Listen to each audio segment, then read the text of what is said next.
Hello students, क्या हालचाल? All good? This is me Shubham Tiwari and I am on your अपना channel शिक्षा hub 007। Students, आज हम पढ़ने जा रहे हैं electrostatics law of coulomb, Coulomb's law of electrostatics in vector form. ठीक है, आप लोग कूलम्स लॉ अच्छे से समझ चुके होंगे। कूलम्स लॉ की मैंने आपको basic definition and what Coulomb's law states ये मैंने आपको क्लियर कर दिया था। मैं आपको एक बार रिवाइंड करा दे रहा हूं। कूलम्स लॉ, कूलम्स लॉ में हमें बताया गया था कि जो इलेक्ट्रोस्टैटिक फोर्स होता है between any two point charges, मैंने आप लोगों को बताया था कि दो पॉइंट चार्जेस जो कि रेस्ट पे हैं, उनमें जो इलेक्ट्रोस्टैटिक फोर्स लगता है वो इलेक्ट्रोस्टैटिक फोर्स डायरेक्टली प्रोपोर्शनल होता है to the product of the magnitude of the charges. Okay, electrostatic force is directly proportional to the product of the magnitude of the charges, and electrostatic force is inversely proportional to the square of the distance between them. Okay, electrostatic force it is directly proportional to the product of the magnitude of the charges, inversely proportional to the square of the distance between them, and electrostatic force depends upon medium too, medium पे भी depend करता है। ये तीनों बात आपको हमने बताई थी। इसी के साथ साथ हमने आपको कूलम्स लॉ में एक फॉर्मूला बताया था जो कि कूलम्स लॉ का स्टेटिंग फॉर्मूला है, F is equals to K Q1 Q2 upon R square. This is the formula to calculate the electrostatic force between any two point charges. Magnitude of Q1 Q2, इससे हमें इस पूरे calculation से हमें क्या मिल जाएगा? हमें मैग्नीट्यूड ऑफ फोर्स मिल जाएगा। Direction, force is a vector quantity. Direction की बात करें बच्चों तो डायरेक्शन आप सभी लोग निकालना जानते हो फोर्स का, कि अगर सिमिलर चार्जेस होंगे, सिमिलर चार्जेस होंगे देन रिपल्सिव फोर्स लगेगा, एंड ऑपोजिट चार्जेस होंगे देन अट्रैक्टिव फोर्स लगेगा। इतनी बातें हमने करी थी स्टूडेंट्स। आई होप आपको ये सब चीज समझ में आ रही होगी। कूलम्स लॉ हमें इलेक्ट्रोस्टैटिक फोर्स की जानकारी देता है। क्वांटिटेटिव एनालिसिस, क्वालिटेटिव एनालिसिस दोनों हमने डिस्कस करे थे। यहां हम क्वांटिटेटिव एनालिसिस की बात कर रहे हैं। Electrostatic force is directly proportional to the product of the magnitude of the charges. Electrostatic force is inversely proportional to the square of the distance between them. इसी वजह से इसको इनवर्स स्क्वायर लॉ भी बोला जाता है, क्योंकि इनवर्स में स्क्वायर है। And electrostatic force depends upon medium also, and this is the formula। मैंने आपको बताया था कि ये देखिए दोनों प्रोडक्ट, ये देखिए चार्जेस के प्रोडक्ट पे डिपेंड कर रहा है, inversely proportional to R square, देखिए इस पे डिपेंड कर रहा है, and K is the medium, K is the constant for different mediums, its value is different. So here it is indicating कि फोर्स हमारा मीडियम पे भी डिपेंड कर रहा है। क्लियर है? Okay, so now we will study Coulomb's law in vector form. Students, I hope आप सभी को वेक्टर्स क्लियर होगा। क्लास 11th में वेक्टर्स के बारे में डिस्कशंस होते रहते हैं, आप लोगों ने भी जाहिर सी बात है पढ़े होंगे।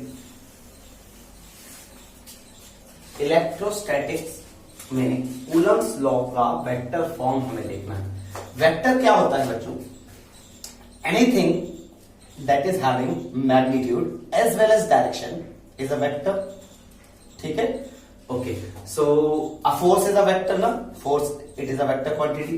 तो वेक्टर का कंसेप्ट कभी भी दिमाग में बैठ ना रहा हो बच्चों, तो आपको मैं एक बहुत ही बेसिक सी बात दूंगा। Imagine a stone, imagine one stone, ठीक है, एंड टाई टू स्ट्रिंग्स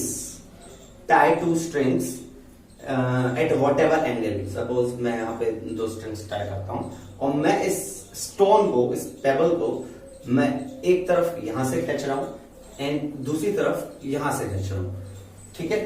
अगर मैं एक ही सेम स्टोन को दोनों साइड से खींचूंगा तो बच्चों इसका जो नेट डायरेक्शन है, ये जो स्टोन है ये किस डायरेक्शन में जाएगा? ये कुछ ऐसे कहीं बीच में जाएगा। अगर मैं किसी एक चीज को ऐसे खींचता हूं, दूसरी चीज को ऐसे खींचता हूं, तो रिजल्टेंट कहां जाएगा? बीच में कहीं जाएगा। वो दोनों का इफेक्ट हमें बीच में दिखेगा।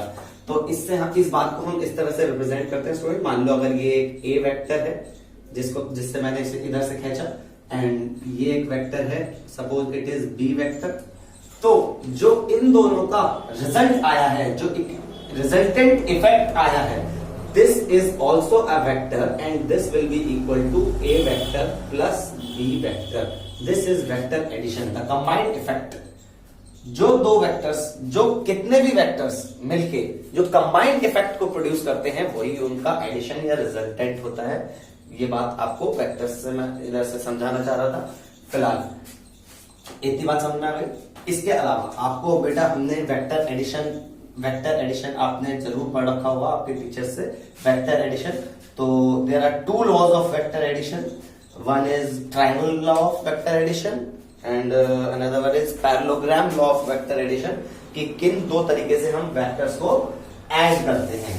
सो मैं बहुत ही बेसिक रिकैप दे रहा हूं। अगर मान लीजिए ये एक वेक्टर था, ए वेक्टर, जैसे कि हमने यहां ऊपर बनाया था, एंड सपोज यही बी वेक्टर का मुझे एडिशन लेना है, यही सेम वेक्टर। तो ट्रायंगल लॉ में हम क्या करते थे, जो हमारा एडिशन होना होता था जिन 2 वेक्टर्स का, उन वेक्टर्स को इस तरह से एडजस्ट करते थे कि एक का टर्मिनेटिंग पॉइंट, ये जो एरो हेड है, दूसरे के इनिशियल पॉइंट पे कोइंसाइड करना चाहिए। एक वेक्टर का टर्मिनेटिंग पॉइंट दूसरे वेक्टर के इनिशियल पॉइंट, स्टार्टिंग पॉइंट पे कोइंसाइड करना चाहिए। तो मैं बी वेक्टर को यहां बना दे रहा हूं, दिस इज बी वेक्टर। देखिए स्टूडेंट्स, बी वेक्टर चेंज नहीं हुआ। हमें प्रोवाइडेड दैट हमें terminal point and initial point same बनाना है, बट कंडीशन इज व्हाट, कि हम उस वेक्टर को चेंज नहीं कर सकते, हमें बी वेक्टर ऐड करना है ना। सो हम अगर हल्की सी भी डायरेक्शन को डिस्प्लेस कर देंगे, देन ये वेक्टर बी वेक्टर नहीं कहलाएगा, क्योंकि इसका मैग्नीट्यूड भले ही सेम हो, बट ये डायरेक्शन अलग होने की वजह से एक अलग वेक्टर को इंडिकेट करेगा। सो अगर हमें बी वेक्टर को मेंटेन रखना है तो हम उसको पैरेलली कहीं भी शिफ्ट कर सकते हैं। सो हमने उसे पैरेलली यहां शिफ्ट कर दिया एंड उसकी टिप देखिए, इनिशियल पॉइंट जो है उसका टर्मिनेटिंग पॉइंट पे आ गया। जरूरी नहीं है बच्चों आप बी को ही डिस्प्लेस करो, बी को अपनी जगह पे रहने दे सकते हो, ए को डिस्प्लेस कर सकते हो। अगर आप ए को डिस्प्लेस करना चाहो तो देखो ये बी है, बी अपनी जगह पे है, B vector, and A vector को अगर मैं डिस्प्लेस करना चाहूं तो यहां ना बना के मैं चलूंगा, यहां बनाऊंगा ए वेक्टर। क्यों? क्योंकि मैंने अभी आपको बोला एक का टर्मिनेटिंग पॉइंट दूसरे का इनिशियल पॉइंट होना चाहिए। Got it? मैं इसको यहां भी बना सकता था, मैं इस ए वेक्टर को, ये बी वेक्टर यहां बना सकते हैं। बी वेक्टर ये ऐसे कैसा है, हम इसको ऊपर पैरेलली डिस्प्लेस करते हुए ले गए और ए हमने यहां बना दिया ए वेक्टर। ऐसा भी करा जा सकता है। देखिए एक का टर्मिनेटिंग पॉइंट दूसरे का इनिशियल पॉइंट कोइंसाइड कर रहा है। टर्मिनेटिंग पॉइंट किसी का भी हो, इनिशियल पॉइंट दूसरे का हो, किसी का भी हो, आप किसी को भी सिलेक्ट करो, बट उन दोनों के बीच की ही कहानी रहनी चाहिए। ठीक है। सो अगर हम ऐसा करते हैं तो इन दोनों का जो एडिशन होता है ए और बी वेक्टर का, this is the closing side of the triangle taken in opposite order. Opposite order का मतलब सोचो दिस और दिस वन एंड अब ऐसे जाना चाहिए था लेकिन गया कैसे? ऐसे। तो this is the reverse order and यही हमारा वेक्टर एडिशन है, ए वेक्टर प्लस बी वेक्टर। और आप देख सकते हैं स्टूडेंट्स, आप यहाँ पे देख सकते हो कि जो दोनों का एडिशन आ रहा है ये वही एडिशन है जो यहाँ पे आपको दिख रहा होगा बीच में कहीं। अब मैं इसको पैरेलली शिफ्ट करूं, तो मैं यही वेक्टर ऑब्टेन कर पाऊंगा। क्लियर हो गई बात। सिमिलरली ऐसा कुछ पैरेललोग्राम लॉ था जिसमें हम दो एडजेसेंट साइड्स लेते थे और बीच के डायगोनल को हम रिजल्टेंट बोल देते थे। So these are the elementary things, ये आपको सबको मालूम है, ठीक है ना। Okay, I have brought the name Shiksha Hub. Okay, so students आपको Coulomb's law in vector form पढ़ना है। तो वेक्टर कभी भी हम क्यों यूज करते हैं? वेक्टर हम यूज करते हैं किसी भी एक चीज की, किसी भी एक क्वांटिटी की जिसपे मैग्नीट्यूड और डायरेक्शन दोनों हो, उसको रिप्रेजेंट करने के लिए, ठीक है ना, जिससे कि हम उसके मैग्नीट्यूड और डायरेक्शन दोनों बता पाए, मतलब पोजीशन की बात कर पाए, ठीक है, पोजीशन की भी बात कर पाए, किस पोजीशन पे है वो, ठीक है, और पोजीशन के साथ साथ डायरेक्शन और मैग्नीट्यूड। पोजीशन हमने कैसे इंडिकेट करी, उसके लिए हमने कोऑर्डिनेट ज्योमेट्री, 3 डायमेंशनल ज्योमेट्री की हेल्प ली।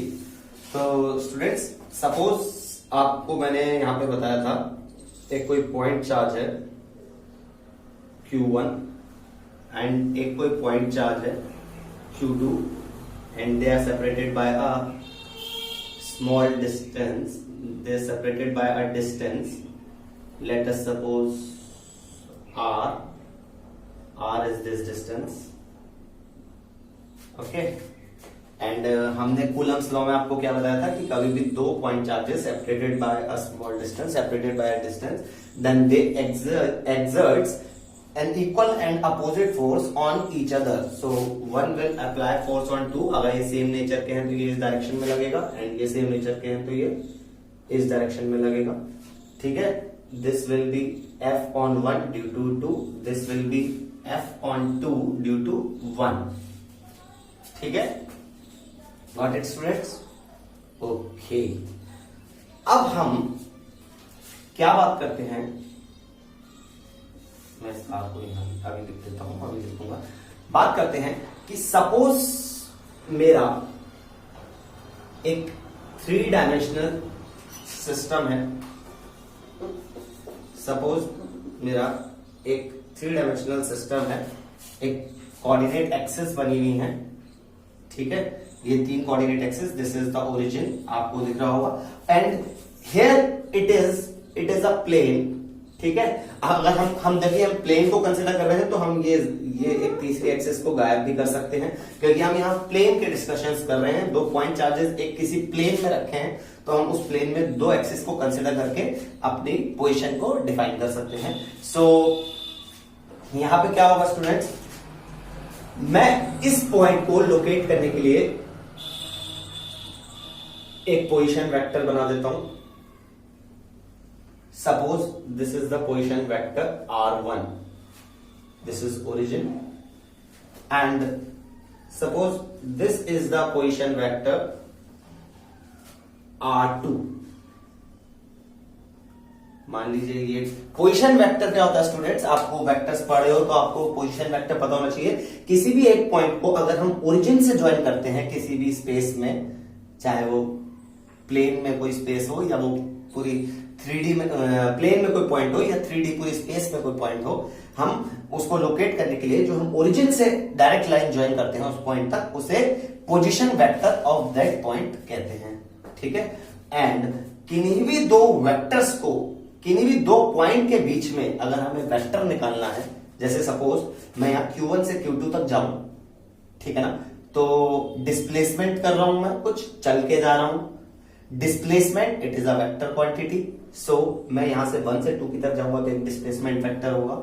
सिमिलरली अगर मैं 2 से 1 की तरफ आऊं तो भी एक डिस्प्लेसमेंट वेक्टर होगा, क्योंकि वहां पे भी डिस्प्लेसमेंट हो रहा है। And these 2 vectors are different, these 2 vectors are different in their directions। आप देख रहे होगे 1 से 2 की तरफ जाऊंगा तो ये इस डायरेक्शन में है, एंड 2 से 1 की तरफ आऊंगा तो ये इस डायरेक्शन में है। तो these are the opposite directions okay, and magnitude of displacement is what, distance.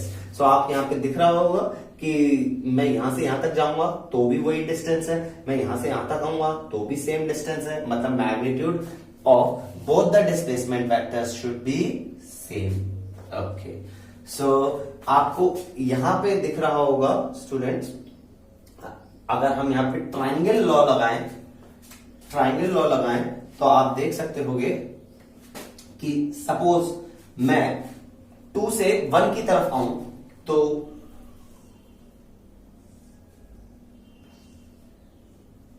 Suppose मैं 2 से 1 की तरफ आऊं, मतलब दिस पोजीशन, ठीक है, दिस डायरेक्शन, एंड ये हमारा R2 वेक्टर था एंड ये हमारा R1 वेक्टर था। तो आप देखिए स्टूडेंट्स, क्या ट्राइंगल लॉ फुलफिल हो रहा है? ट्राइंगल लॉ में बोला जाता है कि कोई भी दो वेक्टर्स जिनको एक का टर्मिनेटिंग पॉइंट दूसरे के इनिशियल पॉइंट से टच कराया जाए तो उन दोनों का जो एडिशन होता है वो closing side of the triangle होती है, टेकन इन अपोजिट ऑर्डर। यहां पे देखें, ये R2 है, ठीक है, इसको मैं बोल देता हूं, चलिए अभी इसको नाम देते हैं, अभी इसका डिस्प्लेसमेंट वेक्टर का कुछ भी नाम देते हैं। ये एक वेक्टर है R2, this vector is some displacement vector and this is R1। आप ध्यान से देखिए स्टूडेंट, एक वेक्टर ये है, इसका टर्मिनेटिंग पॉइंट कहां होगा, यहां से चालू हुआ है, टर्मिनेट कहां हो रहा है, यहां पे हो रहा है, तो this will B it's terminating point. Okay, दूसरा वेक्टर ये है, यहां का देखिए बच्चों, इनिशियल पॉइंट यही है ना, यहीं से स्टार्ट हो रहा है, यहां से स्टार्ट होकर यहां तक जा रहा है। सो एक का टर्मिनेटिंग पॉइंट दूसरे के इनिशियल पॉइंट तक कॉन्साइड कर रहा है, ठीक है, इस वजह से ये दोनों का एडिशन क्या होगा, the closing side of the triangle taken in opposite order. Opposite order देख लो बच्चों, ये एक ऑर्डर ये रहा, ये एक ऑर्डर ये रहा, अब जो ऑर्डर था वो ये होना चाहिए था, but opposite order will be this. So यही इन दोनों का एडिशन है। क्लियर, बात समझ में आ गई अच्छे से? ओके, अगर मैं इसको 2 से 1 की तरफ आने पे मैं इसको ओके, देखिए हमने F12 को इस डायरेक्शन में रिप्रेजेंट करा है 1 2 से, ठीक है ना। सो मैं यहां पे 2 से 1 की तरफ आते समय क्या मैं इसको R12 वेक्टर बोल सकता हूं? R12 वेक्टर मैंने क्यों बोला स्टूडेंट्स, हम बोल देखिए बहुत सी बुक्स में इस बात का कंफ्यूजन होता है, बहुत सी बुक्स में से R21 लिखा होता है, बहुत सी बुक में R12 लिखा होता है। मैंने इसे R12 क्यों बोला? R12 मैंने इसे इसलिए बोला क्योंकि हम F12 की डायरेक्शन में देख रहे हैं, F12 की डायरेक्शन में है ये भी, हम 2 से 1 की तरफ आ रहे हैं, मतलब इधर आ रहे हैं। सो हमने F में 2 1 यहां पे 1 2 लिखा था, 2 1 नहीं लिखा था, इसीलिए हमने यहां पे रिजेंबल करने के लिए सेम डायरेक्शंस को 1 2 1 2 कर दिया है। सिमिलरली अगर मैं ऐसे जाऊंगा, इन दो वेक्टर्स के बीच में ऐसे जाऊंगा, तो इस वेक्टर को मैं R21 वेक्टर बोल सकता हूं क्योंकि वहां F21 है, सेम डायरेक्शन। समझ में आ रही थी बात? So this vector will be R12, this vector will be R12। So triangle law के हिसाब से R2 प्लस R12 दोनों का एडिशन करूंगा तो मुझे क्या मिलेगा बच्चों? R1 क्या मिलेगा? R। यहां से मैं R12 को कैलकुलेट करना चाहूं तो क्या हो जाएगा? R12 is equals to R1 minus R2। This we will get R1 minus R2। Similarly हम यही ट्राइंगल लॉ अगर हम इधर डायरेक्शन, इस वाली डायरेक्शन में लगाएंगे, मतलब हम R12 की जगह R21 को फॉलो करेंगे, तो R21 हमें क्या देगा स्टूडेंट्स? मैं आपको, आप सॉल्व करके देख लेना, वही होगा, टर्मिनेटिंग पॉइंट और इनिशियल पॉइंट को साथ बिठाना है और सेम ऑर्डर में लेना है। तो देखना जो तीसरी साइड क्लोजिंग होगी वो रिवर्स ऑर्डर में आपकी वही हमारा दोनों का एडिशन होगी। So you will obtain R21 is equals to R2 minus R1, R2 vector minus R1 vector. These two things you will obtain.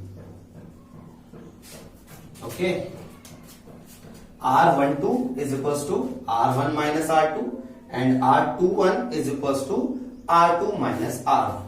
ठीक है, इस बात को आप एक तरीके से और भी देख सकते हैं बच्चों, आपने 11th क्लास में पढ़ा होगा कि कभी भी किन्हीं दो पॉइंट्स के बीच में अगर मुझे पोजीशन वेक्टर, किन्हीं भी दो पॉइंट्स के बीच में अगर मुझे वेक्टर निकालना होता है, डायरेक्शन वेक्टर निकालना होता है किन्हीं भी दो पॉइंट्स के बीच में, तो हम बाद वाले पॉइंट का पोजीशन वेक्टर माइनस पहले वाले पॉइंट का पोजीशन वेक्टर करते हैं। याद है, अगर मैं यहां से चल के इस वेक्टर के लिए जाऊं तो ये वेक्टर है जो मेरा R12 वेक्टर है, ये कैलकुलेट कैसे होगा students, the position vector of बाद वाला पॉइंट, इस बाद वाले पॉइंट का पोजीशन वेक्टर क्या होगा students, R1 and minus the position vector of पहले वाला पॉइंट, यही ये वेक्टर होता है।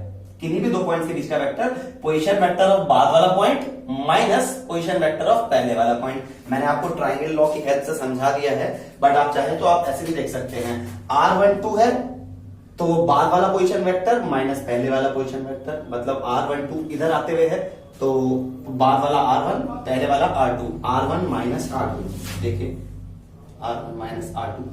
अगर मैं R21 की बात करूंगा तो बाद वाला माइनस पहले वाला, मतलब बाद वाला अब हो गया R2 एंड पहले वाला हो गया R1, तो R2 vector minus R1 vector, see R2 vector minus R1 vector.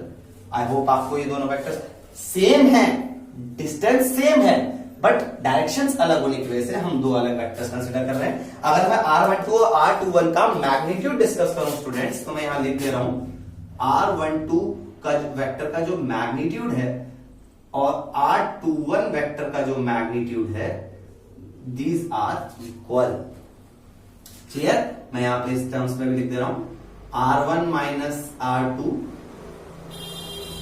Is equals to R2 minus R1। इन दोनों का जो मैग्नीट्यूड है वो सेम है, बट इट ओके।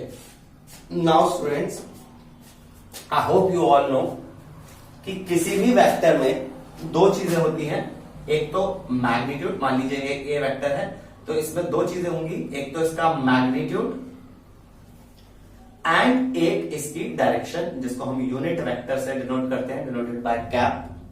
यही दो चीज तो किसी एक वेक्टर में होती है ना स्टूडेंट्स, या तो उसका मैग्नीट्यूड या उसकी डायरेक्शन। ओके, सो अगर मुझे किसी भी वेक्टर की डायरेक्शन निकालनी है, मतलब यूनिट वेक्टर निकालना है, तो मैं सिंपली, आपको दिख रहा होगा कि उस वेक्टर में अगर मैं उसके मैग्नीट्यूड से डिवाइड कर दूं, अगर एक वेक्टर में मैं उसके मैग्नीट्यूड से डिवाइड कर दूं तो मुझे वही पोजीशन वेक्टर, मतलब उसकी डायरेक्शन मिल जाएगी। ओके, ऐसा ही कुछ कंसेप्ट हम यहां यूज करेंगे। हम R12 की डायरेक्शन की बात अगर करें तो इसका यूनिट वेक्टर हो जाएगा, और R21 की डायरेक्शन की बात करें तो वो इसका यूनिट वेक्टर हो जाएगा। Okay, so now we will apply the formula of Coulomb's law, F is equals to K Q1 Q2 by R square. This is the formula ना। Okay, so here we are applying vector, हम vector find कर रहे हैं, force vector, ठीक है। And कौन सा force vector find कर रहे हैं स्टूडेंट्स, हम सपोज F21 फाइंड कर रहे हैं, F21, ठीक है। F21 जब हम फाइंड कर रहे हैं स्टूडेंट्स, तब हमारा जो पोजीशन वेक्टर, जो हमारा डिस्प्लेसमेंट वेक्टर है, वो देखिए यहां एक वेक्टर है इक्वल्स टू में भी, यानी कि वेक्टर ही क्वांटिटी होनी चाहिए, K कांस्टेंट, Q1 Q2 मतलब K स्केलर क्वांटिटी है, Q1 Q2 एक स्केलर क्वांटिटी है, जो R है बेटा वही हमारा डिस्प्लेसमेंट वेक्टर है। सो हम यहाँ पे डिस्टेंस R ना लेके हम R21 वेक्टर लेंगे, जो कि हमारा क्या है, R2 माइनस R1। सो मैं यहाँ पे लिख सकता हूं R2 vector minus R1 vector का होल स्क्वायर। इसकी बात देख सकता हूं स्टूडेंट, वेक्टर फॉर्म में F21 is equal to K Q1 Q2 R2 minus R1 का होल स्क्वायर, ठीक है। ओके, नाउ ये वाला अप्रोच अगर हम अप्लाई करें तो क्या होगा स्टूडेंट्स कि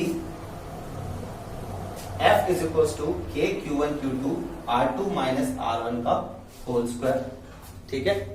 एंड R2 माइनस R1 का होल स्क्वायर, या आप इसको ऐसे भी लिख सकते हो स्टूडेंट, हमें R2 माइनस R1 का होल स्क्वायर दिख रहा है, ठीक है।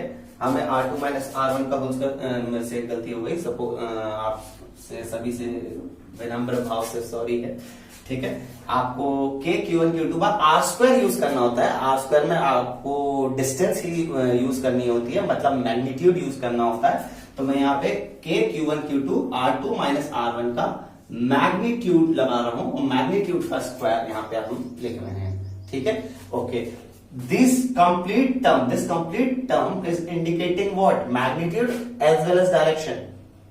It is indicating only magnitude, सिर्फ मैग्नीट्यूड को इंडिकेट कर रहा है ये पूरा। तो हमें इक्वल्स टू के इस तरफ दिख रहा है कि हमें वेक्टर है, और दूसरी तरफ मैग्नीट्यूड है। तो इसके लिए पूरा वेक्टर बनाने के लिए हमें क्या करना पड़ा? हमें एक डायरेक्शन यानी कि एक यूनिट वेक्टर को हमने जोड़ना पड़ा, और वो यूनिट वेक्टर की डायरेक्शन सेम होनी चाहिए स्टूडेंट। तो मैंने बोल दिया R2 माइनस R1 जो वेक्टर था, ये जो वेक्टर था, इसी पूरे वेक्टर का कैप यूनिट वेक्टर। क्लियर? ये हमें डायरेक्शन बता रहा है, ये हमें मैग्नीट्यूड, तो ये हमें मैग्नीट्यूड बता रहा है, ये हमें डायरेक्शन बता रहा है। F21 में ये हमें मैग्नीट्यूड बता रहा है, ये हमें डायरेक्शन बता रहा है। सिमिलरली आप यहां पे ये भी लिख सकते हो, F12 is equals to K Q1 Q2 bye, अब स्टूडेंट्स क्या हो जाएगा? R1 minus R2, R1 vector minus R2 vector के मैग्नीट्यूड का square into R1 vector minus R2 vector का होल कैप, मतलब होल यूनिट वेक्टर, ठीक है। This is indicating magnitude, this is indicating direction. Got it?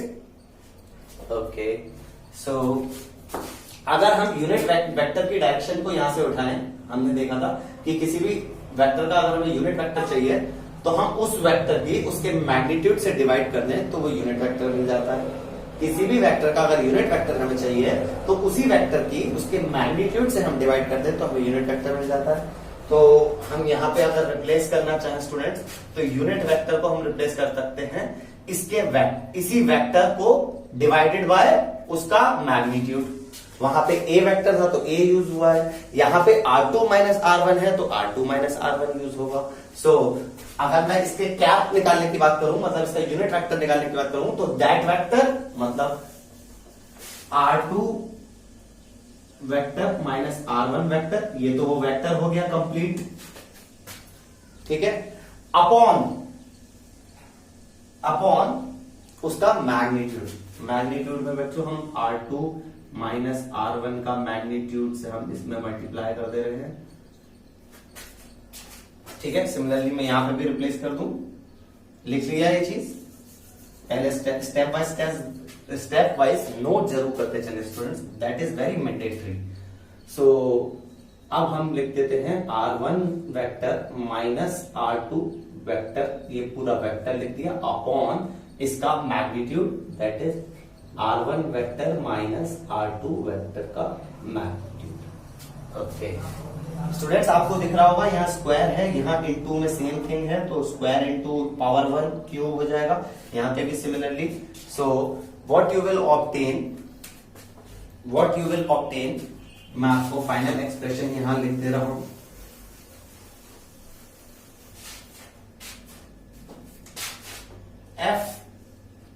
F21 is equals to K Q1 Q2 by R2 minus R1, R2 vector minus R1 vector के magnitude का whole cube into R2 vector minus R1 vector, this one. And F12 is equals to K Q1 Q2 by R1 minus R2, R1 vector minus R2 vector के magnitude का whole cube, okay, and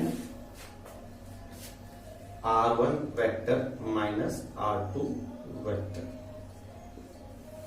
got it. ऊपर unit vector हट गया है, vectors आ गए हैं, और नीचे मैग्नीट्यूड का क्यूब हो गया है। फॉर्मूला ऑफ रिप्रेजेंटेशन का मेथड आपको समझ में आ गया अच्छे से। This is Coulomb's law in vector form, got it.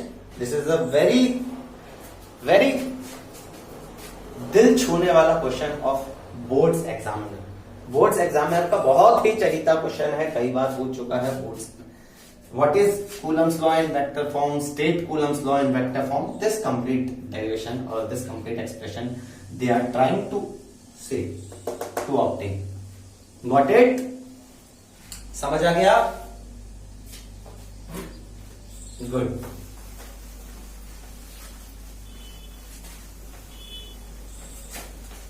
Coulomb's law in vector form.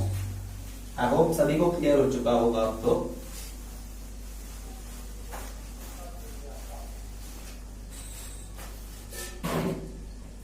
Coulomb's law in vector form को स्टडी करने के बाद स्टूडेंट्स हम चर्चा करते हैं एक फॉर्मूले की, जिसमें हम एक टर्म को छोड़े जा रहे हैं।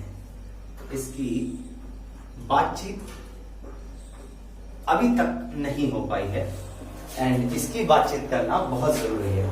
Which one? This K. K की वैल्यू हमने आप लोगों को बताई थी स्टूडेंट्स कि हम यूज करते हैं 9 into 10 to the power 9 for vacuum free space या एयर। हम तीनों के लिए ही ये value 9 into 10 to the power 9 use करते हैं, बट हर बार एयर हो, मोस्टली टाइम्स एयर में ही हम कैलकुलेट करते हैं, बट हर बार एयर हो ऐसा जरूरी नहीं। अगर मीडियम हमें गिवन हो पहले से तो हम 9 into 10 to the power 9 use नहीं कर सकते। तो उसके लिए क्या कंसेप्ट है बच्चों, मैं आपको बता रहा हूं। के की ये जो वैल्यू होती है ये 1/4 पाई एप्सिलॉन के इक्वल होती है। आप 4 को जानते हो, 4 mean and epsilon here, epsilon, this is denoted by epsilon. This symbol is for epsilon. ठीक है? So here epsilon is what? Epsilon is permittivity. Epsilon is permittivity. क्या है epsilon? Permittivity. Okay. हमने बताया था के बच्चों किस पे डिपेंड करता है, मीडियम पे। सो आपने देखा होगा के की जो वैल्यू आई है वो 1/4 पाई एप्सिलॉन है, मतलब 4 से मीडियम का कोई लेना देना नहीं है, पाई से मीडियम का कोई लेना देना नहीं है मीडियम के चेंज होने का। क्यों? क्योंकि 4 एक कांस्टेंट है, पाई एक कांस्टेंट है। जो मीडियम, अब हमें क्लियर हो चुका है कि जो मीडियम इफेक्ट करेगा वो सिर्फ इस एप्सिलॉन को इफेक्ट करेगा, मतलब ये एप्सिलॉन की वैल्यू बार बार चेंज होगी। कहने का मतलब है epsilon is different for different mediums, permittivity is different for different mediums. Permittivity her medium की अपनी अलग अलग होती है। सो क्या होती है परमिटिविटी बच्चों? किसी भी मीडियम में ठीक है, there are infinite particles, infinite नहीं सॉरी, जितने भी पार्टिकल्स मौजूद होंगे ऑलमोस्ट इनफाइनाइट बहुत सारे होते हैं, ठीक है, उसमें कई सारे पार्टिकल्स होंगे मीडियम में। मीडियम के पार्टिकल्स क्या चाह रहे हैं? मीडियम के particles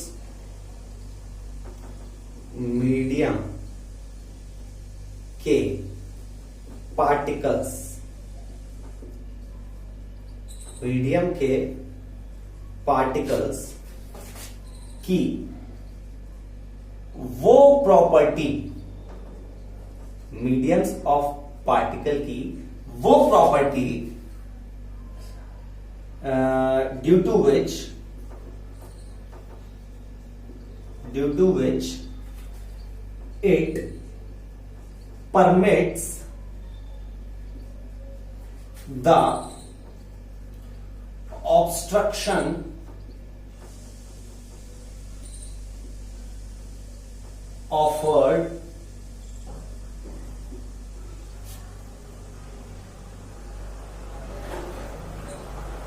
in the interaction.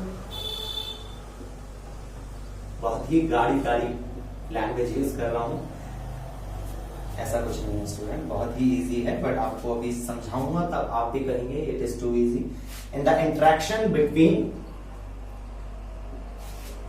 The charges,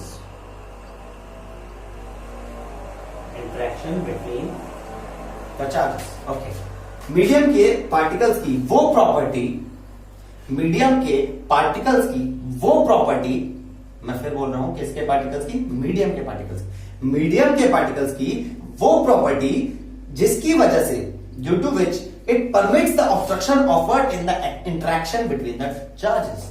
यानी कि किन्हीं भी दो चार्ज में, किन्हीं भी चार्ज के बीच में जो इंटरेक्शन लगता है स्टूडेंट्स, इंटरेक्शन मतलब जो फोर्स वो एक दूसरे पे लगाते हैं, जो इन्फ्लुएंस करते हैं एक दूसरे को, उसको, उसमें ऑब्स्ट्रक्शन ऑफर करना, उसमें रुकावट पैदा करना, उस फोर्स को कम करना, उस फोर्स को रोकना, जितना वो फ्लो हो रहा है उसको रोकना. ठीक है, उस रोकने की प्रॉपर्टी को कौन रोकता है, मटेरियल, मीडियम, मीडियम के पार्टिकल्स की वो प्रॉपर्टी जिसकी वजह से वो अपने आप को अलाउ करते हैं कि जाओ जाके फोर्स को रोक दो. मीडियम की वो प्रॉपर्टी जिसकी वजह से उसके पार्टिकल्स अलाउ होते हैं, परमिट करते हैं, परमिशन मिलती है उन्हें कि जाओ जाके फोर्स को रोकने की कोशिश करो. हालांकि वो फोर्स को पूरी तरह से रोक नहीं पाता, बट थोड़ा बहुत कम तो कर ही देता है, थोड़ा बहुत इफेक्ट तो आता ही है. ठीक है, so this is epsilon, this is permittivity. Permittivity of a medium is the property of that medium, the particles of that medium, by virtue of which, yeah, due to which it permits its particles to obstruct the field, or to obstruct the field of interaction between the two charges. Got it? It obstructs the field of interaction between the two charges. Field of interaction क्यों बोल रहा हूं बच्चों, क्योंकि वो force को रोक नहीं रहा है, फोर्स के बढ़ने को रोक रहा है. मतलब फोर्स, देखिए एक चार्ज है, दूसरा चार्ज है, बीच में सिर्फ मीडियम है और कोई इनका लेना देना नहीं है. ठीक है, सो जब ये इस पे फोर्स लगाएगा दूसरे पे, तो बीच में मीडियम से फोर्स बढ़ता जा रहा है, फोर्स फैल रहा है, मीडियम पे ही तो इफेक्ट आ रहा होगा ना, मीडियम से ही तो पास होके जा रहा है, तो वो मीडियम उसको थोड़ा तो कम कर ही सकता है, तो वो इसलिए उसे कम करता है. So this is epsilon. Epsilon आप देख रहे होंगे कि मीडियम की वो प्रॉपर्टी है जिसकी वजह से फोर्स कम होता है.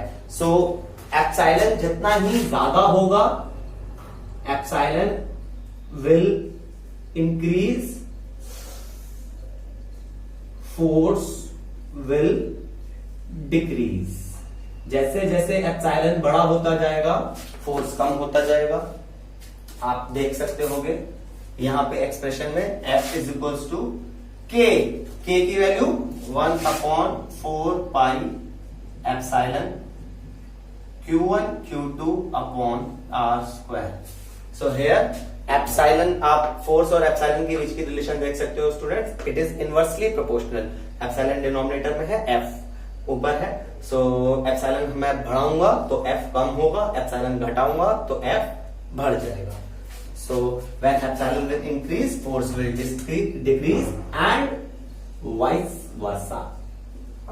And vice versa. Got it? उल्टा भी पॉसिबल है. समझ में आ गया? परमिटिविटी समझ में आ गई. Permittivity of a medium is the property of that medium by which it allows, it permits its particles to obstruct the field, to obstruct the field of interaction between the charges. समझ में आ गई बात? मैं ये definition लिख नहीं रहा हूं क्योंकि आपके लिए भी तो थोड़ा बहुत काम होना चाहिए।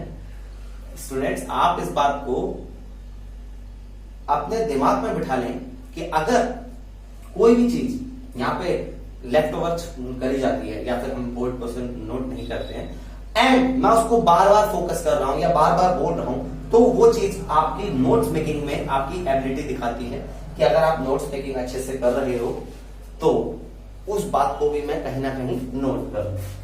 That is the real meaning of note making. And notes बनाना बहुत जरूरी है। जो लोग स्टूडेंट्स कहते हैं कि नहीं हम तो पढ़ के बहुत अच्छा हमें समझ में आया, हम तो इसी से सब टॉपिक की अंडरस्टैंडिंग समझ गए हैं, तो स्टूडेंट अगर आप नोट्स मेकिंग नहीं करते हैं तो आप उस टॉपिक के बारे में जान तो पा रहे हो लेकिन उसके अलावा उसमें कुछ भी नहीं कर पाओगे। Got it? Notes making is mandatory for these 11th and 12th classes. 11th and 12th type classes, and for further studies notes making is very mandatory. छोटे क्लासेस में काम चल जाता है, अब नहीं चलेगा। Got it? आ गया समझ? पता लग गया परमिटिविटी क्या होती है? ओके, परमिटिविटी की बात आपको, जो मैं टॉपिक आपको बताने जा रहा हूं बच्चों, वो है रिलेटिव परमिटिविटी। उसके पहले मैं आपको कुछ बेसिक सी बात आपको बता दूं। ऐसा होता है स्टूडेंट्स, मैंने आपको बोला परमिटिविटी हर मीडियम की अपनी अलग अलग होती है। ओके, सो एयर के लिए अलग परमिटिविटी होती होगी, वाटर के लिए अलग परमिटिविटी होती होगी, okay, and various other mediums. Oil हो, ऑयल के लिए अलग परमिटिविटी होगी, कोई ऑयल है किसी भी टाइप का, ठीक है, और ग्लास के लिए अलग होती होगी। Variety of mediums are there, आप उसकी हेल्प से आप परमिटिविटी अलग अलग कर सकते हो, ठीक है। ओके, जनरली स्टूडेंट्स दो बातों का आपको ध्यान रखना है।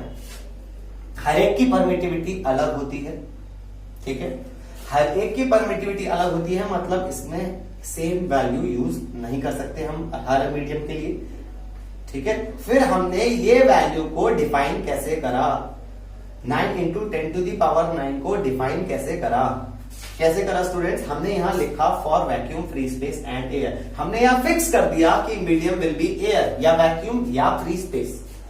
Medium will be vacuum, free space या एयर, ठीक है। तब हम इसकी वैल्यू को ऑब्टेन कर पाए। एंड ये वैल्यू हमने इसलिए लिखी स्टूडेंट्स क्योंकि जनरली जब हमें कुछ नहीं पता होता है तब हम यही मान के चलते हैं कि हमारा जो मीडियम है वो वैक्यूम, फ्री स्पेस या एयर है, ठीक है। एंड आपको मैं एक बहुत ही इंटरेस्टिंग फैक्ट बता रहा हूं स्टूडेंट्स कि जो एप्सिलॉन की वैल्यू होती है एयर के लिए, जो एप्सिलॉन की वैल्यू होती है एयर के लिए, दैट यानी कि वैक्यूम, फ्री स्पेस या एयर के लिए, that is the minimum possible value of epsilon. Epsilon की वैल्यू जो फ्री स्पेस के लिए होती है denoted by epsilon not. Epsilon not is what? Permittivity of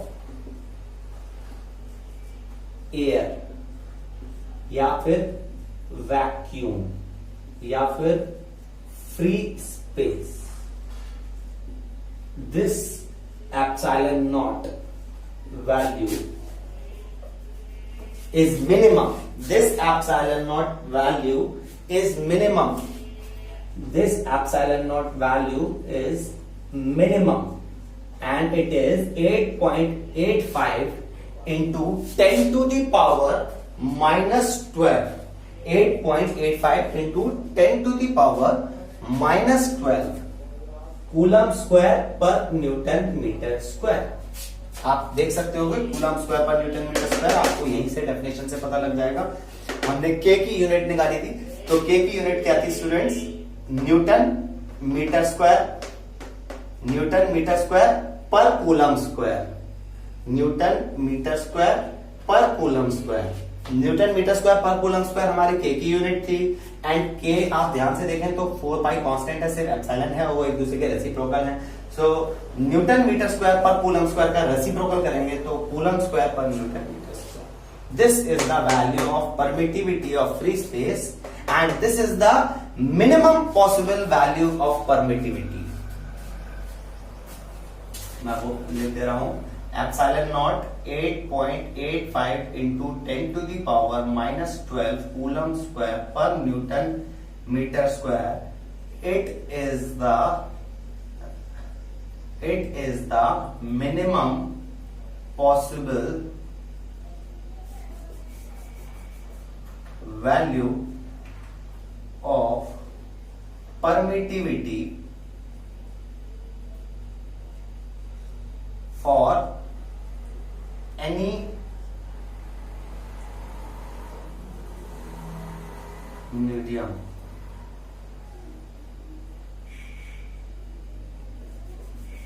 Sorry, यहाँ for any medium की जगह it is the minimum possible value of permittivity in comparison to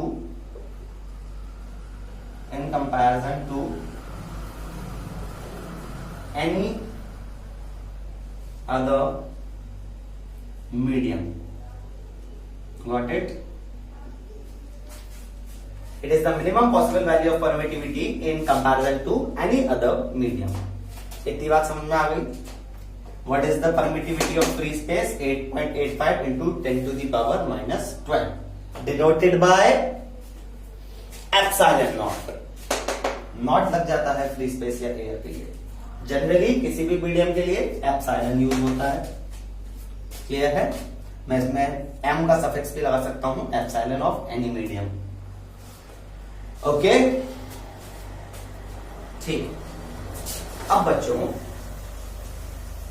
क्या होता है जब वाटर की, एयर की, ऑयल की, ग्लास की, हर सब्सटेंस की अपनी अपनी अलग अलग परमिटिविटी है, और आप रेंज देख रहे होगे 10 की पावर -8.85 इंटू 10 की पावर -12 सबसे कम वैल्यू है, मतलब और इससे बड़ी होंगी तो आपकी वैल्यूज जो है डिफरेंट ऑर्डर्स की आती जाएंगी। 10 to the power -12, 10 to the power -10, 10 to the power -8, 10 to the power -11, इस ऑर्डर्स की जब परमिटिविटी आपको आएगी तो आपको हर परमिटिविटी का याद रखना इट्स अ टिपिकल टास्क। मतलब हर मीडियम के लिए अपनी अपनी परमिटिविटी की वैल्यू याद रखना इट्स टू टिपिकल, जिसकी वजह से हमें एक टर्म को इंट्रोड्यूस करा गया जिसको बोलते हैं students relative permittivity. What it is? Relative permittivity denoted by epsilon r. Epsilon r. What it is? क्या होती है relative permittivity? Relative permittivity बच्चों it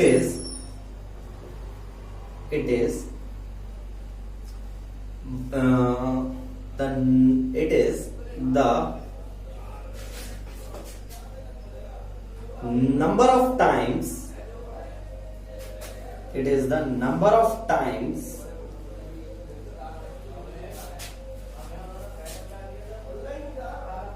the permittivity of any medium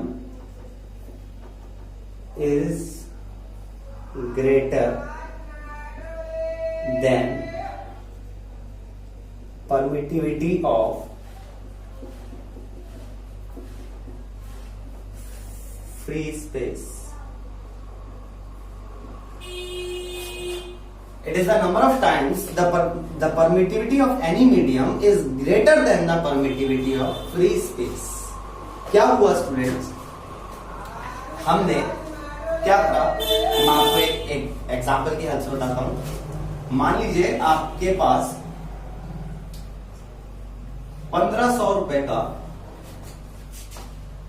कोई आर्टिकल है, 1500 रुपीज का आपके पास, मेरी शॉप के पास, सपोज मैं एक शॉपकीपर हूं, मेरे पास 1500 रुपए का एक आर्टिकल है। एक आर्टिकल मेरे में 2000 रुपए का है, एक आर्टिकल मेरे पे 2500 रुपए का है। ऐसे ही कई सारे वैरायटी के अलग अलग आर्टिकल्स मेरे पे हैं।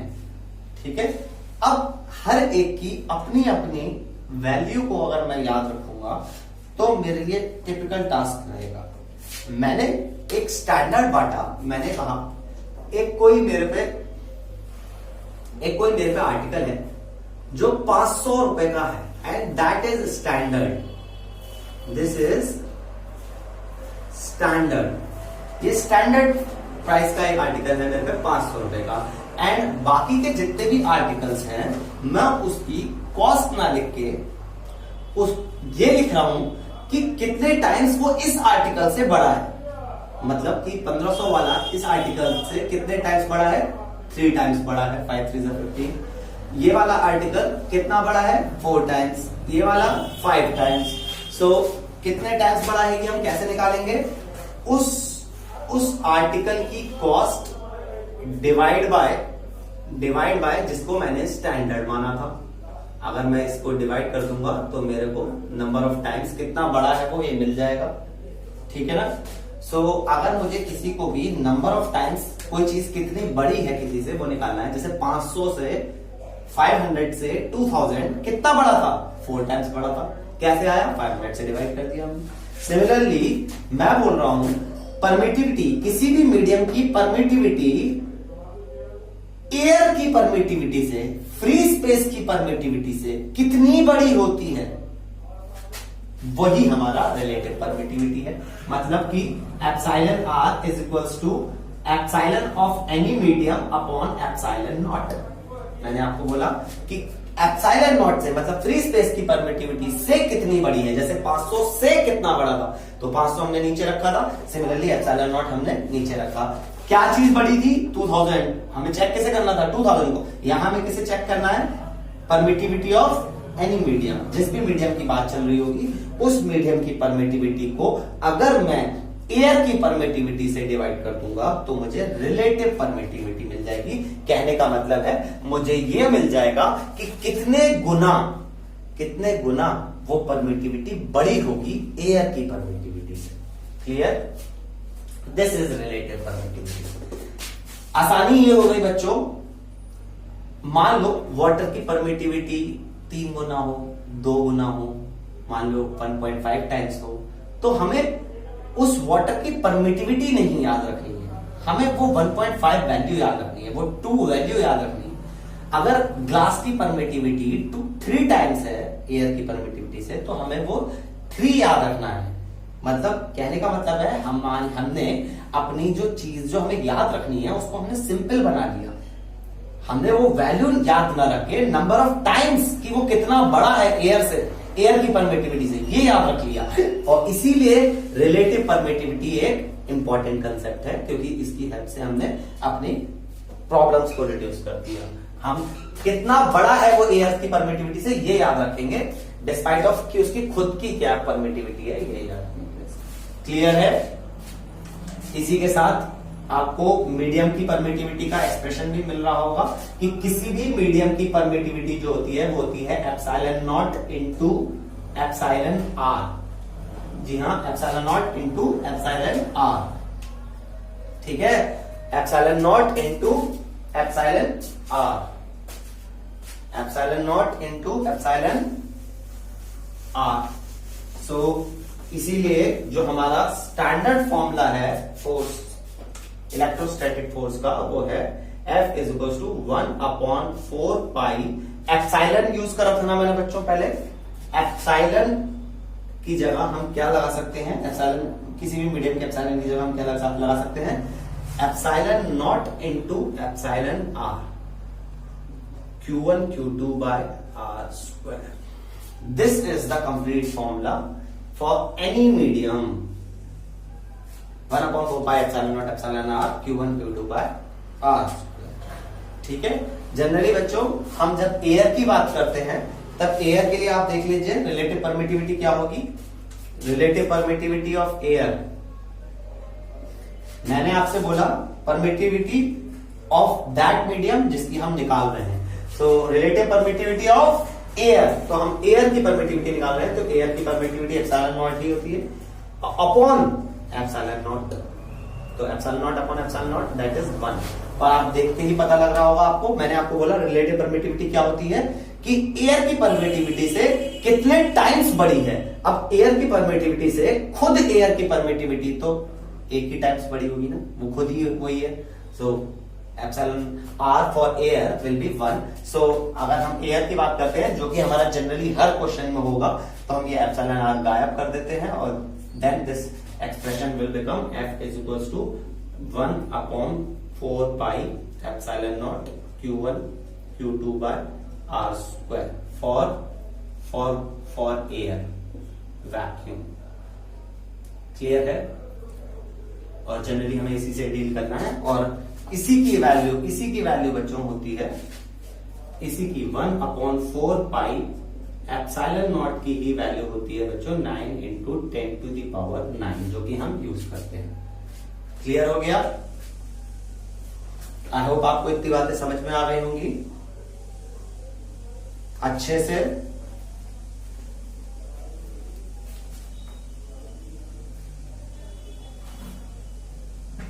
परमिटिविटी के कंसेप्ट को समझना बच्चों बहुत जरूरी है, इसीलिए मैंने आपको ये बेसिक सी बात करी है। परमिटिविटी से बच्चों जनरली स्टूडेंट्स क्या समझते हैं, जनरली आप लोग क्या समझते हो कि परमिट हो रही है कुछ चीज, मतलब फोर्स बढ़ रहा है, लेकिन इसका परमिटिविटी का मतलब है कि मीडियम परमिट कर रहा है कि फोर्स को कम कर दे।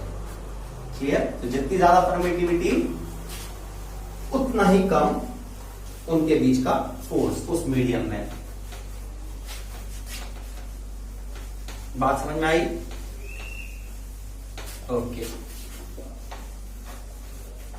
बच्चों, मैंने जब कंजर्वेशन ऑफ चार्ज की बात करी थी, तब मैंने एक आइसोलेटेड सिस्टम को कंसिडर करा था। सेम ऐसा ही कुछ अगर मैं सिस्टम ऑफ चार्जेस की बात करूं, सिस्टम ऑफ चार्जेस का मतलब है कि कई सारे पॉइंट चार्जेस रखे हैं, एक कोई सिस्टम है उसमें कई सारे पॉइंट चार्जेस रखे हैं, ठीक है, इट इज आइसोलेटेड, बाहर से कोई लेना देना नहीं है, ओके, कोई इस पे इंटरेक्शन और कहीं और से नहीं लग रहा है। सो अगर if there is a system of point charges, if there is a system मतलब कई सारे चार्जेस अपने अपनी जगह पे रखे हैं कहीं पे भी, if there is a system of point charges, if there is a system of point charges, then the force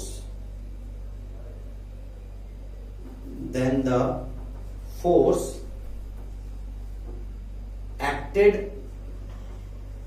upon any charge, and the force acted upon any charge will not, if there is a system of point charges, then the force acted upon, then the, यहां पे आप correct कर लें, then the net force acted upon any charge, then the net force acted upon any charge will be equal to the vector sum of all the individual forces exerted by each charge. If there is a system of point charges, then the net force acted upon any charge will be equal to the vector sum of all the individual forces exerted by each charge.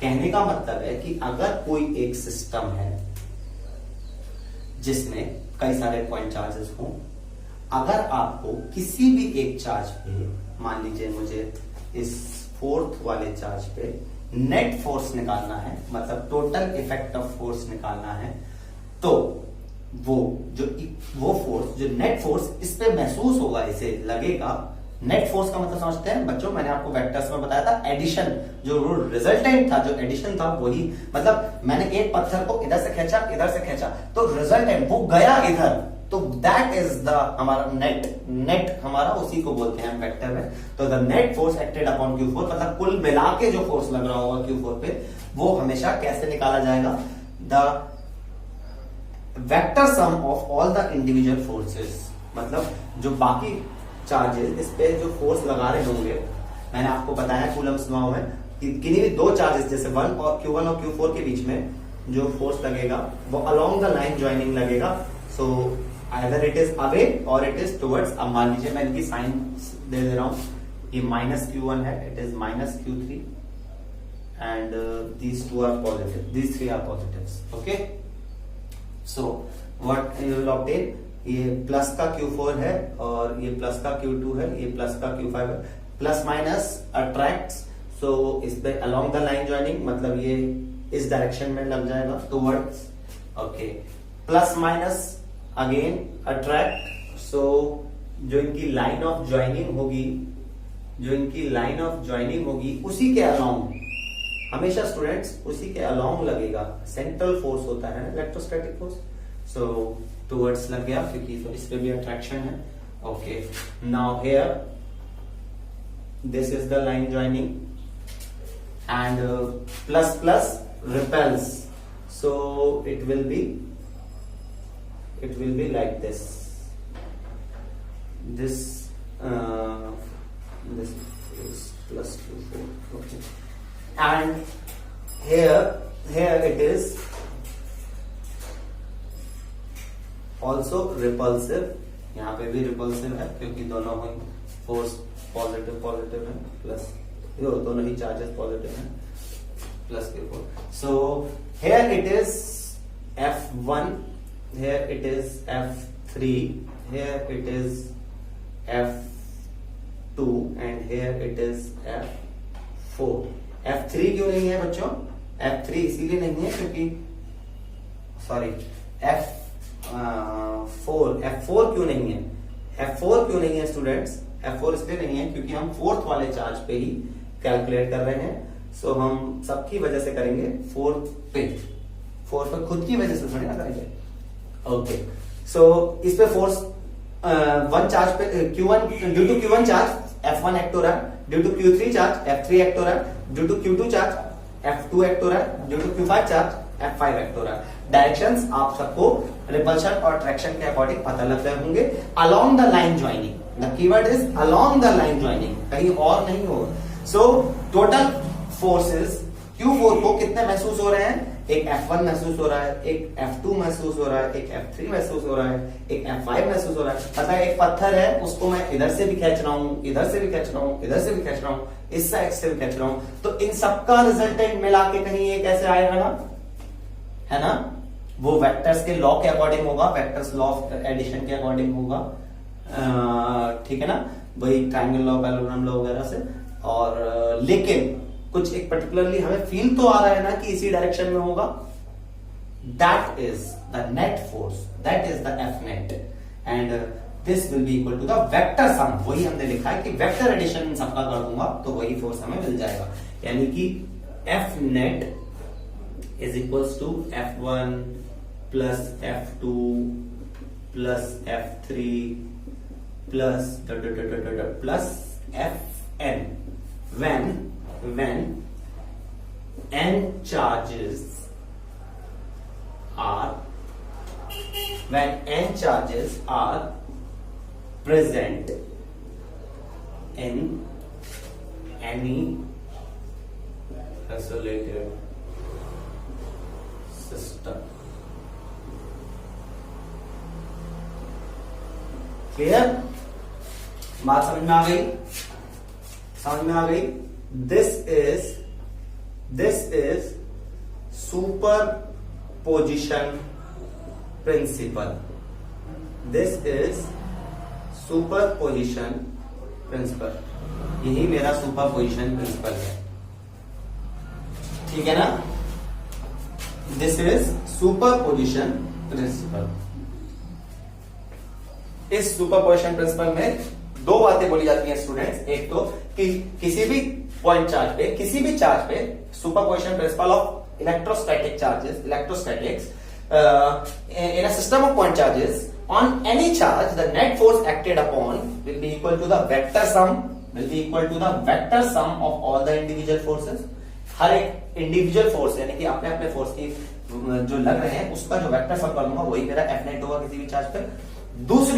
दूसरा जो point है, दूसरा point ये है बच्चों कि no force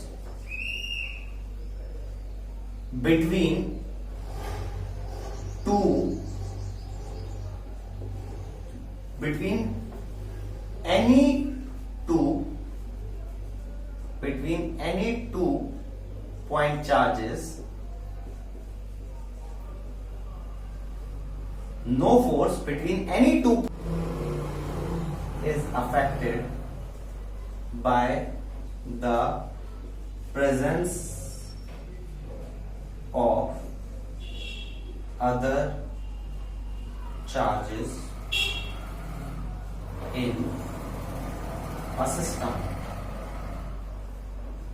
एक system में किन्हीं भी दो चार्जेस, किन्हीं भी दो पॉइंट चार्जेस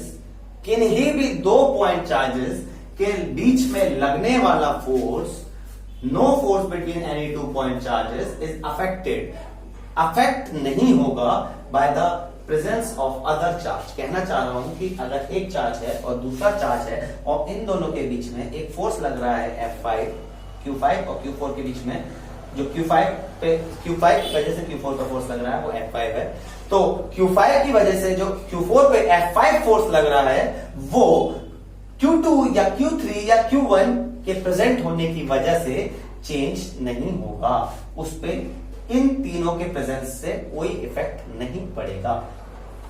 इंडिविजुअल फोर्स पे कोई इफेक्ट नहीं पड़ेगा। इफेक्ट कहां पड़ेगा स्टूडेंट्स? टोटल फोर्स पे, नेट फोर्स पे। इंडिविजुअल सबका अपना अपना अलग अलग रहेगा। These two are the meaningful facts जो हमें सुपरपोजिशन प्रिंसिपल में पढ़ने थे। एक तो ये वाला एंड दूसरा वो वाला। आई होप आपको सुपरपोजिशन प्रिंसिपल अच्छे से समझ में आ गया होगा। एंड आज हमने Coulomb's law in vector form discuss करा, सुपरपोजिशन प्रिंसिपल डिस्कस करा, परमिटिविटी और रिलेटिव परमिटिविटी का कंसेप्ट डिस्कस करा।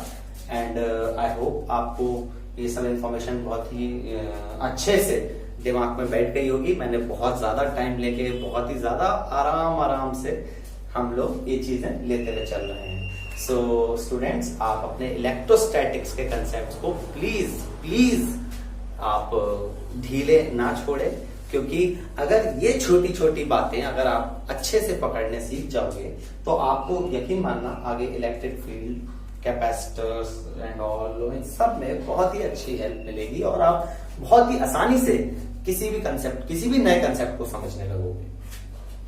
बात क्लियर है ना स्टूडेंट्स? जब हम छोटी चीजों पे ज्यादा फोकस करते हैं तो बड़ी चीजें ऑटोमेटिकली बहुत अच्छे से हमें समझ में आने लगती हैं। सो मैं इसीलिए बहुत ही एलिमेंटल कंसेप्ट लेके चल रहा हूँ, बहुत ही इजी गोइंग चल रहा हूँ, बहुत ही ज्यादा मॉडरेट स्पीड से चल रहा हूँ। ऐसा नहीं है कि मैं बहुत ज्यादा ही तेज भगा रहा हूँ, बल्कि इवन मैं तो बहुत ही ज्यादा डीप में समझा रहा हूँ। मुझे खुद भी लगता है कई बार लेक्चर्स कुछ ज्यादा ही एक्सटेंड हो गए, but it's good for your concept building. इसीलिए मैं ये आपको लेक्चर्स इस तरह से प्रोवाइड कर रहा हूँ। एंड गुजारिश है आपसे, जैसे कि हर रोज करता हूँ, कि इसके बाद इसका रिवीजन, थॉरो रिवीजन जरूर करना। इससे रिलेटेड कहीं भी कोई क्वेश्चन दिखता है कहीं भी, तो उसको प्रैक्टिस जरूर करना। ठीक है स्टूडेंट्स? इसी के साथ मैं चलता हूँ, फिर आऊंगा नेक्स्ट टाइम आपको पकाने के लिए। एंड अगला लेक्चर बढ़िया सी बातें करेंगे। ओके, सो स्टूडेंट्स अपनी प्रैक्टिस करते रहें एंड वीडियो को लाइक एंड चैनल को सब्सक्राइब करना मत भूलना।